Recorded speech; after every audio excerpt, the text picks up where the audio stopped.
discuss a significant issue, and that is the reform of the UN Charter, right? Now, the United Nations Charter, children, has not undergone any significant change since last 78 years. It's more or less a frozen rather than a living document. And the Article 109 of the Charter does call for General Review Conference, but it has never been invoked. Now, what has happened is that the UN General Secretary's High-Level Advisory Board report of April 2023 does recommend a UN summit of the future, that is in September 2024, that would include an announcement to hold a UN Charter Review Conference. So that is why this conference becomes very important to invite the views and frame the thoughts of the participants, the eminent participants, as to what the UN Charter Review should entail. With that, I very warmly welcome our eminent panelists, and I would request and invite our Honorable Chairperson from Honorable Mr. Justice Moses Mahapala, Chief Justice, the Superior Court of Judicature, Kingdom of Istvani, to express his opening remarks, particularly which should include as to why the reform of the UN Charter is essential or necessary. And we know that peace, development, and human rights are the three conceptual pillars of the 1945 Charter. Is there a need for a fourth or a fifth pillar? Over to you, respected sir, honorable sir. Thank you. My role is chairperson of the session. We have only one speaker, Mr. Tivino from Brazil, who will make a speech, after which then you'll direct questions to him. I'll make comments where necessary. But I'd like to make a short statement to the effect that the theme of the conference is the reform of the UN Charter. You'll recall that the United Nations was established immediately after the Second World War. The most important function of the United Nations was to intervene and to bring unity to member states, and also to try and prevent further wars from happening, particularly the Third World War.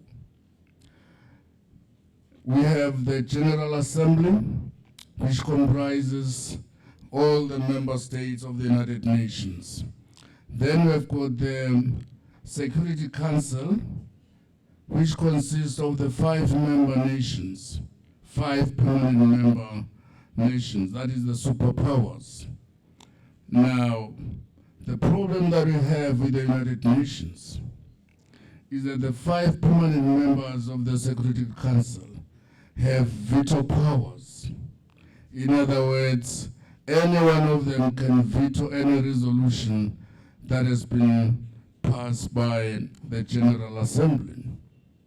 That is the problem. So the main objective of the reform is to ensure equal representation of member states, to remove the veto powers of the 5 permanent members of the Security Council. That is very, very critical. Currently, contrary to the establishment of the United Nations, we have wars that are taking place in the Middle East, in Ukraine, and even in Africa. Now, the United Nations is failing in its fundamental obligation to intervene. And because of the veto powers in the Security Council, any of the major powers, it can be America, It can be Russia, it can be China.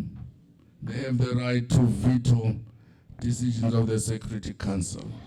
So I will not waste time, but I'll hand over the mic to the speaker to make a presentation of his speech. He will need a Portuguese interpreter to assist him. Mr. Divino, you can now have the mic.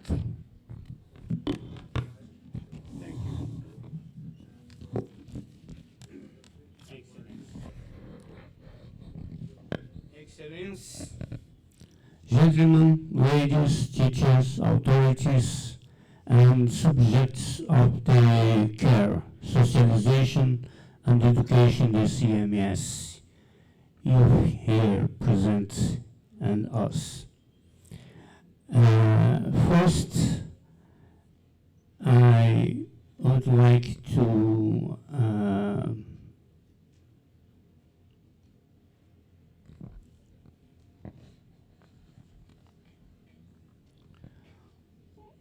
grateful for Mr. Sishi Rivastava, Mr. Gandhi, Jagandish Gandhi, Professor Rotan Chandra, and these people here, and a keep of CMS, excuse my English. Honored to part of the 24th edition of this conference as a special human only representative speaker. I bring to you at this time some observations about the cultural ordering of justice, socialization, and world education from a cultural point of view. Spirit in Christ, Gandhi, and the labor of this conference in favor of building a state of unity, peace, citizenship, security, and global with the participation of children and youth. Of the 6 days of this conference, mediated by CMS, I will others 3, but I write my observations on the others 3. Reform of the United Nations Charter, application worldwide law, human development, education, health, employment, inequality. My observations. Cultural the reform of the United Charter is not a logical or positive possibility, cultural, because the latter itself is not a problem for peace, security, and SDGs inside and outside the planets. The problem is the directions of the action realized by the leaders of the United Nations. It's not of the Charter. In fact, the Charter has not even been studied and promoted by the signatory governments themselves, according to what the Charter represents. In practice, the Charter and therefore the work of the United Nations that theoretically by conditions to it has been considered only as a constitutive document or instrument or an international and multinational market of the power on the dynamic of domination of war. Means an organization relating to government and supranational world power linked to the market itself of power in exercise up to this point in history. Ladies and gentlemen, This is a reality.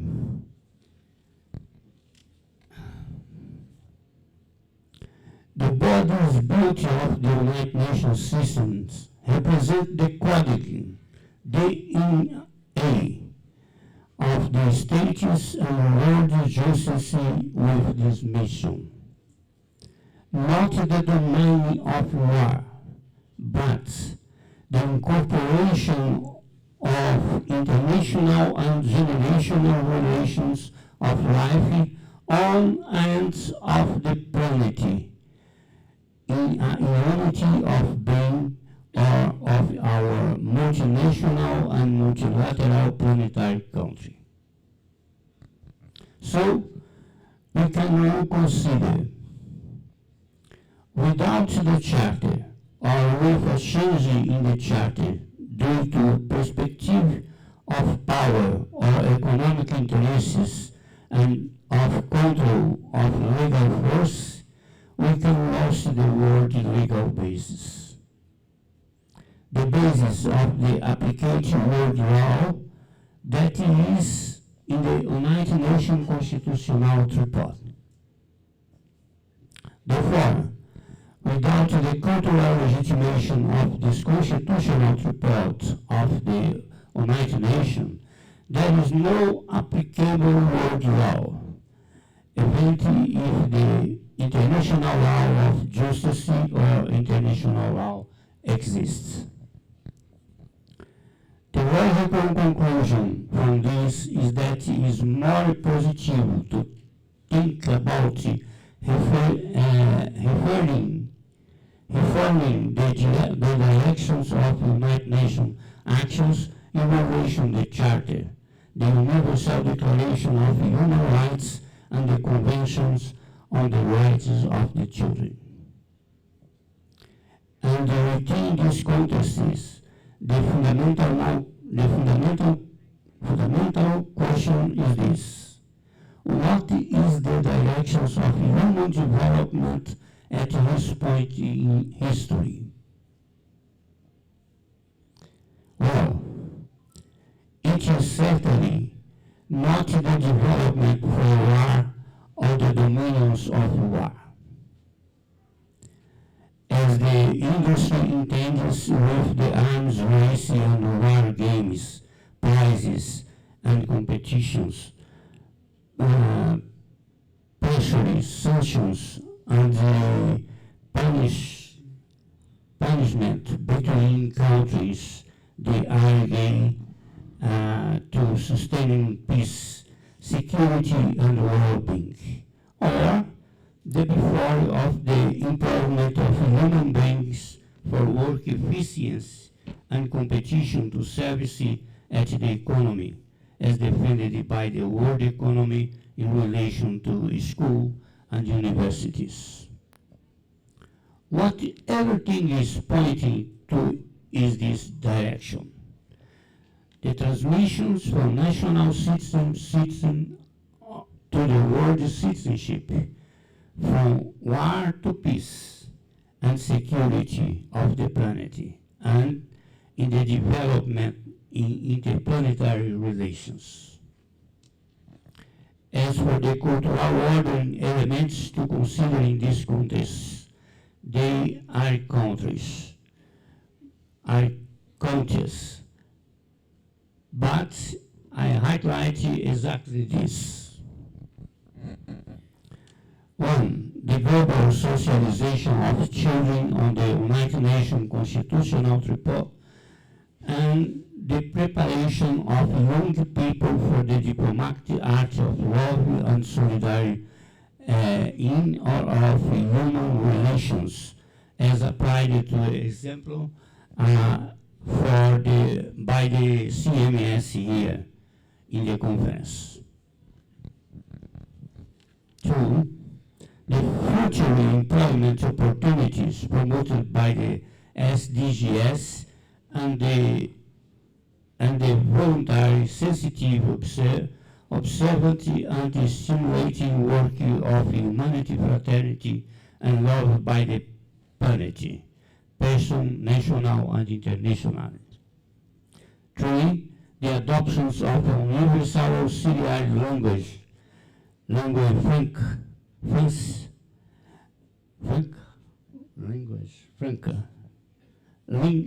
franca, and identity unity patrial as fundamental agents of equal rights, securities, and integrated the global justice.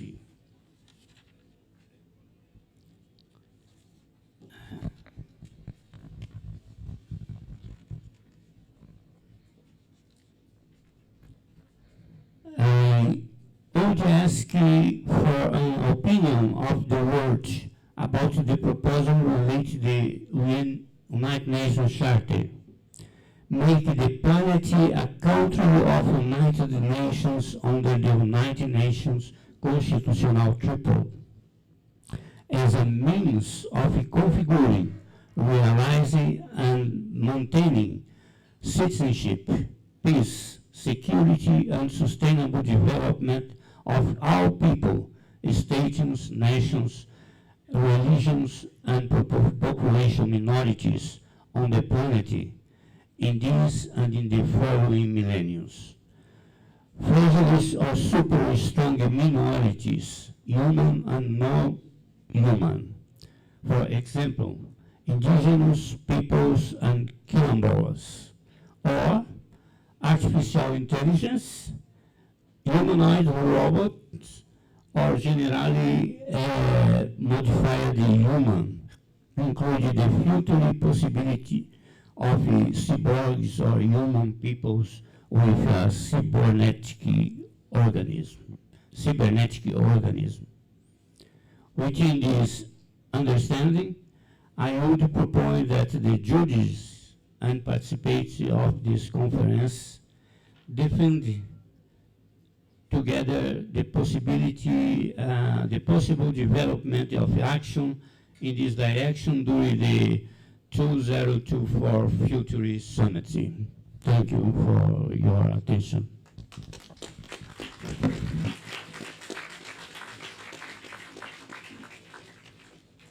Thank you.